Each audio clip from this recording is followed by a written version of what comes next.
my girls with me. All my girls bossy ride with me, I'm a savage. All my girls bossy, if they want it, they can have it. I ain't leaving till I get the bag, B. Ride with me. All my girls with me. All my girls bossy ride with me, I'm a savage. All my girls bossy, if they want it, they can have it. I ain't leaving till I get the bag, B.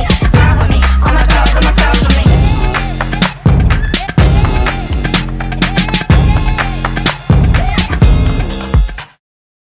We're in Sydney's West for the newest derby match in the Isuzu UTE A-League.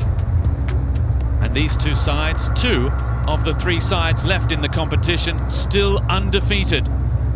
And for the Macarthur Bulls, semi-finalists of last year's competition, they come into this contest looking to reclaim top spot, having just been dislodged by Western United just a few minutes ago, courtesy of their 1-0 victory over Brisbane Roar. A new captain, because there are a couple of changes in each side, but I suspect in this battle for supremacy in the west of Sydney, we will see two very familiar styles of play from these two sides. And Macarthur have been ticking along reasonably effectively, with a lot more to come in this newly constructed team. Two changes for Western Sydney from their A-League, last A-League outing. And the news is not good. There's no Jack Rodwell. He misses out after picking up an injury against Wellington Phoenix, and so does Tomer Hamed. So two sidelined for them in that 4-3-3 formation. It'll be interesting to see where Bernie Abini Isse lines up in the middle of the park. Carl Robinson's 4-3-3 formation. Bernie Abisi, 37 A-League goals, one already this term against the Newcastle Jets. 161 A-League matches for the boy from Western Sydney, who burst onto the scene with the Central Coast Mariners.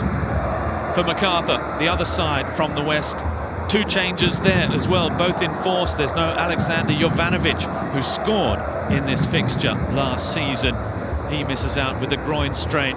And Ule Davila, the Mexican playmaker, also misses out until the new year.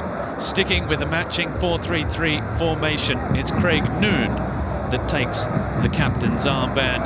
Al Hassan Toure makes his first start of the new season up front.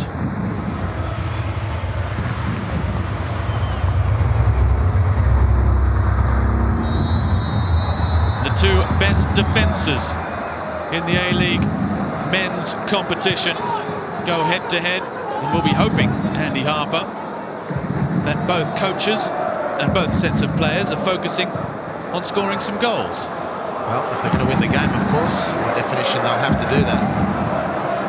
The first game in the life of Macarthur was at this venue to start last season, and they got away with that one 1-0. It was a momentous night, and I've got to say, first time I've had the chance to call it this season. Fabulous in their new black and white strips. Robbie, you know, it's incredible, 16 years into A-League men's football, and the black and white colour scheme hadn't been picked up by anyone. Probably the most historic and famous colour scheme for a football shirt in world football.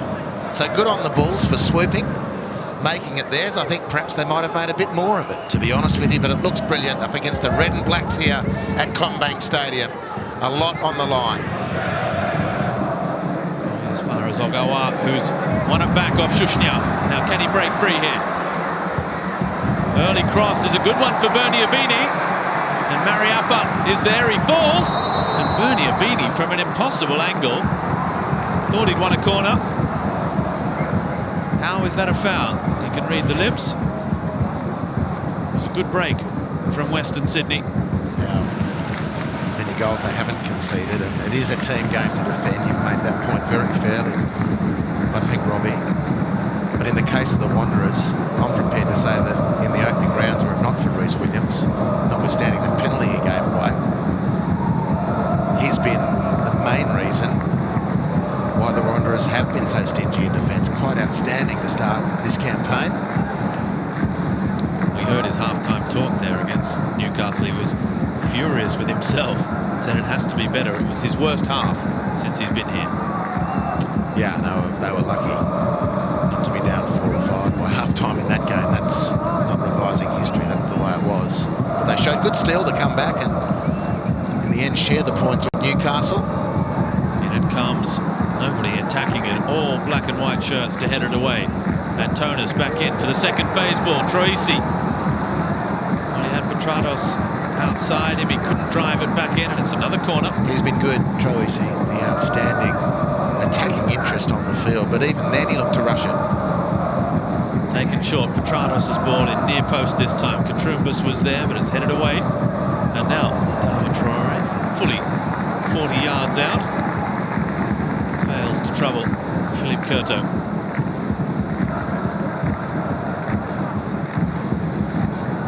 It was that game against Newcastle that saw Western Sydney concede the only goals they've conceded so far. The scoreless draw with Sydney on day one, the opening match of the Isuzu UTE A-League season. Another clean sheet a week ago for that first win of the campaign. Macarthur have back-to-back wins. They're looking for 3 on the trot.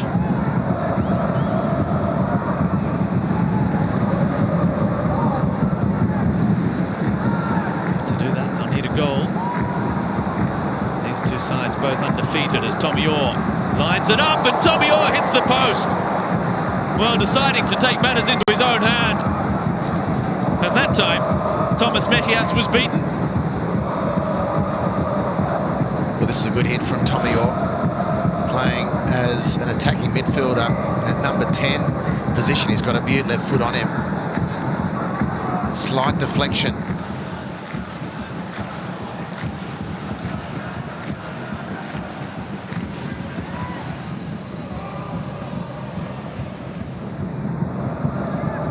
This time. In it comes. Oh, it's a good ball into the danger zone, and well defended indeed by Uzkok. Yeah, superb. Superb defending. Again, Troisi flighting that ball up. Didn't that have some promise? Looks up, shifts the ball. Beautiful clip. The run from Ogawa. Beaten by that outstanding defending from Uzkok. Foot of Troisi, it's the right foot of Petrados. It's a good ball as well, and the header was not too bad either from Bernie Abini. And Philippe Curto is there again to preserve the Macarthur goal. It's not finished yet. Antonis' ball in, back towards Abini, and now Troisi blocked by Najjar. Well, it's a good set of attacks. Reece Williams was there or thereabouts, but it was Bernie Abini who headed really positively. Gee, that's a good save. Noon. It's been a really tight midfield battle. There hasn't been too much for the fans to get excited about. Tommy Orr with a scare for the home crowd with that shot against the post, and then Bernie Abini's header 5 minutes later, as close as Western Sydney have come before that chance for Petrados. Oh, that's a free kick on the edge of the area for Noon, and this time he got the better of Traore. Chris Bates had a great look at the ref. You can just see gesticulating there, is waiting to see what the VAR say. Is it in the box? Is it outside the box? Where's the contact? It might be inside the box, of course, this angle. Not the easiest. It's not the easiest, but geez, it's going to be close. It's going to be really close, this one, Robbie. I think we just had confirmation. It was outside. You can see the referee, Chris Bith, just telling Noon.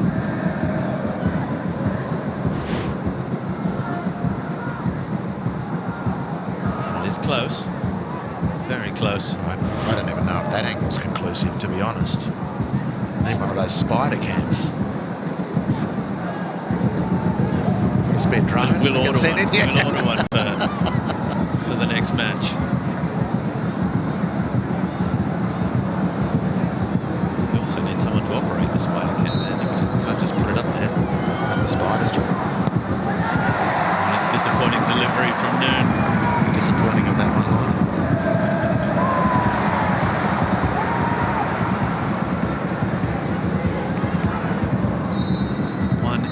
channel for Al Hassan Toure to chase. A first half draws to a close. A first half that was a story of missed chances and perhaps of two sides that after cup exits in midweek, a little low on ambition, a little low on confidence. And with top spot in the league at stake for Macarthur, at half-time they need to do more, so to the home side, Western Sydney. It's scoreless at the break.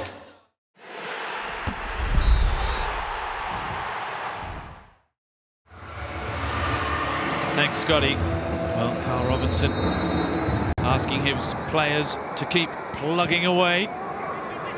They did have the best opportunities. Philip Curto with 3 saves. And apart from that Tommy Orr shot against the post, nothing really to worry the Western Sydney Wanderers. But we do have blood. It's Craig Noon who's down. He's been caught. Is it an elbow or a clash of heads? Ooh, I think it might be an elbow from Petratos, who got a yellow, and it could be worse. Well, of course, it could be upgraded. I'd be surprised if it is. It's not a swinging arm, it's just a leverage arm. I'd not like to see a red card for that, but I guess one couldn't be surprised if the VAR came in over the top. Lovely control from Traore, and the shot that time from Petratos was on target. The follow-up, not so. Good cutback from Traore. Very upper with the clearance with the header. And very, very important this, Robbie, after Dimmy's misfiring in the first half, that he got some solid contact on target. There were no appeals from Rhys Williams when he went down, and that free kick was whipped in.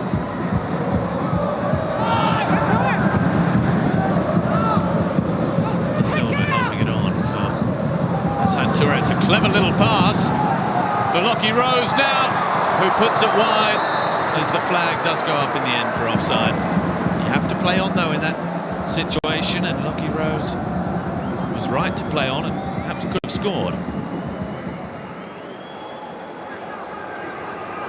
Perhaps should have, at least, put the ball in the back of the net.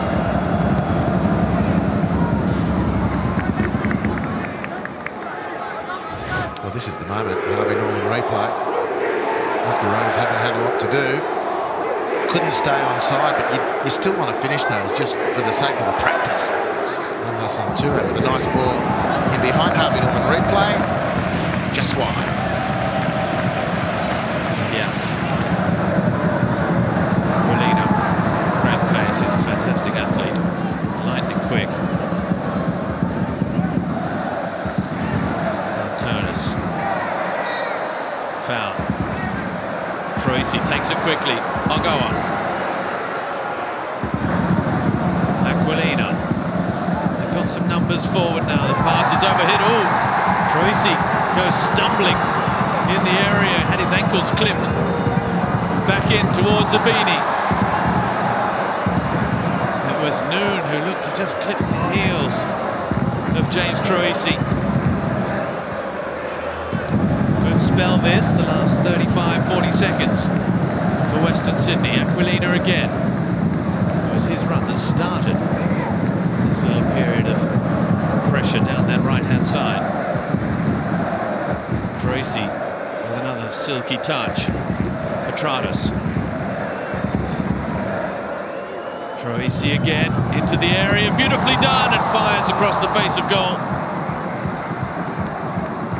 Well, right from the start of the game, it's looked like James Troisi has the single biggest difference between the teams. This beautifully instinctive play to skip between Noon and Uzkop. Shot just too much of an angle on it.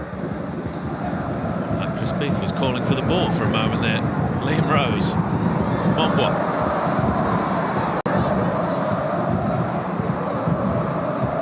Noon's ball, back post. Najjar.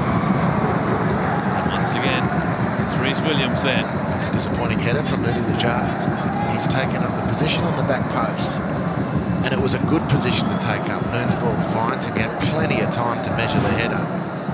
Look Look at this. There's Najjar ready. He's sized it up. He just doesn't get the direction. It's poor technique. Great chance for Macarthur.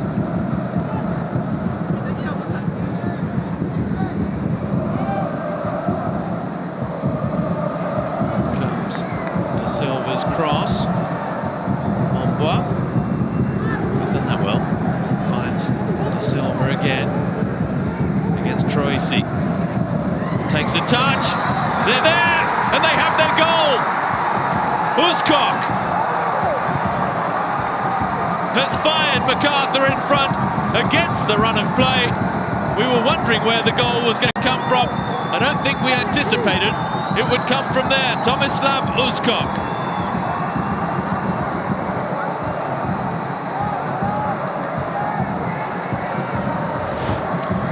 Well, it's turning into a happy hunting ground for Macarthur, this stadium. The Harvey Norman replay. I think this attack, as you called it, Robbie, was set up by that really nice play from Mombois, who slings the ball out to De Silva, gets into the box to Daniel. Troisi backpedaling the deflection, plays Lockie Rose, and he gets nothing on it, but it perhaps takes away the attention of some of the Wanderers defenders, and Uscock's through, storming the ball home to give Macarthur the lead. And into the contest, Tate Russell, performer.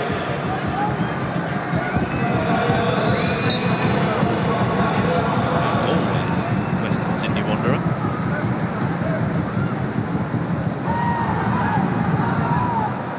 Lockie Rose, clever little back heel. Is this the moment for Macarthur to put this one to bed? Holman does just that! In off the post. His first goal of the season. His first goal of his career, I dare say, for Jake Holman, who has taken a very big step now towards securing the 3 points and top spot in the A-League standings for the Macarthur Bulls.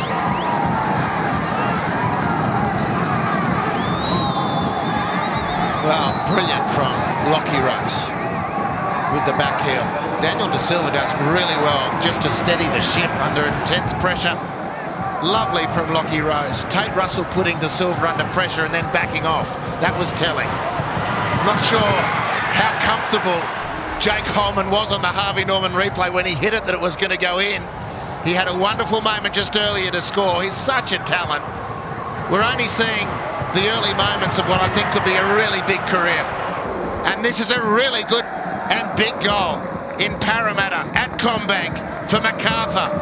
2-0, the Bulls over the Wanderers. Jake Holman, like Tom Hughes, just as Western Sydney are also missing a couple of important players. Traore, that's a lovely ball. It's not a bad turn either. Petratos blocked by Mariappa. Good touch. There was a slight touch, a slight sense that that shot into the mid-drift of Mariappa, but did make contact with the hand. Denny Petratos appealed immediately. I don't know that really could call it a handball, but Demi's shot on target, bar the defender in the way. They've been sucker punched. Western Sydney, you can see they're 15 shots to 9. Well defended again by Uscock. Now look at that, that tells a certain story. Shot accuracy, 55%. As that angle will not tell us much, against just 20% of getting those shots on target. Lockie Rose. Ooh, Bruce Williams has to be careful. Now the defenders have come. Uscock wants to have words as well, and Bruce Williams has to keep a lid on things here. Well, can Reece get 2 yellows in the one action? Frustration for he's been so good. I think the referee will take the calm approach, but he's transgressed twice in the one sequence. So Lockie Rose just gets the better of him. That's the yellow. As could that have been? And what follows? As could that. A very frustrated figure, the captain, Rhys Williams.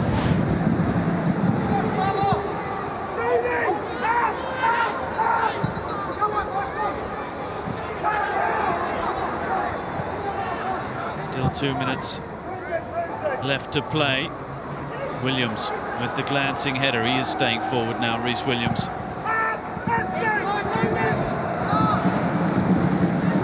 at half-time, both sides were in the contest. Western Sydney had probably had the better of it.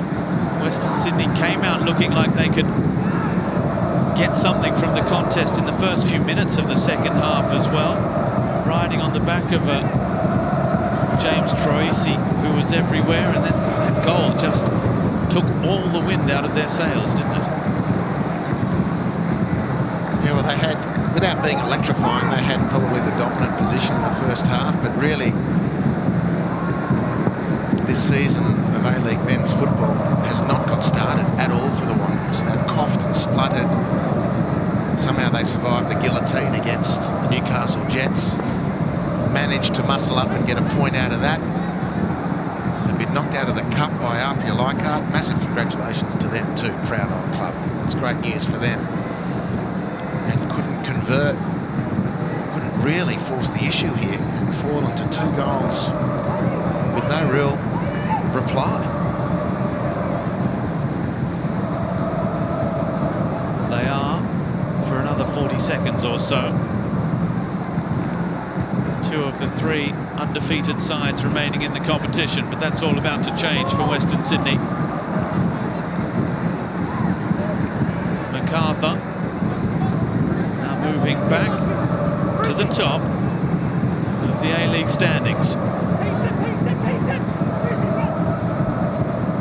And next week against the Jets, they move back home to Campbelltown as well as Roos. It might yet fall for De Silva. Good challenge, Traore. Meredith, De Silva again, lovely touch. Holman. It's going to be another corner, I think. Will there even be time for it?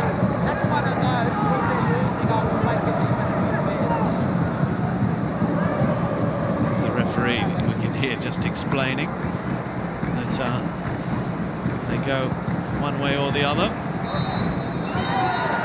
And there it is. Full time to a chorus of boos and whistles from Combank, where Macarthur have stunned the Western Sydney Wanderers. They are, in this new rivalry, the undisputed kings of the West.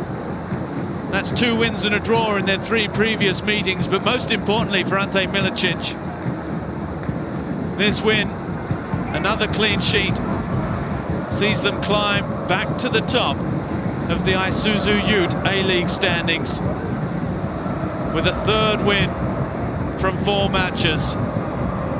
Shake of the hands all round. A very disciplined, organised, counter-attacking performance. A good debut for Adrian Mariappa, the new man at the back. And it's finished here, courtesy of goals from Uzcock and Holman in the second half. Macarthur FC 2, Western Sydney Wanderers 0.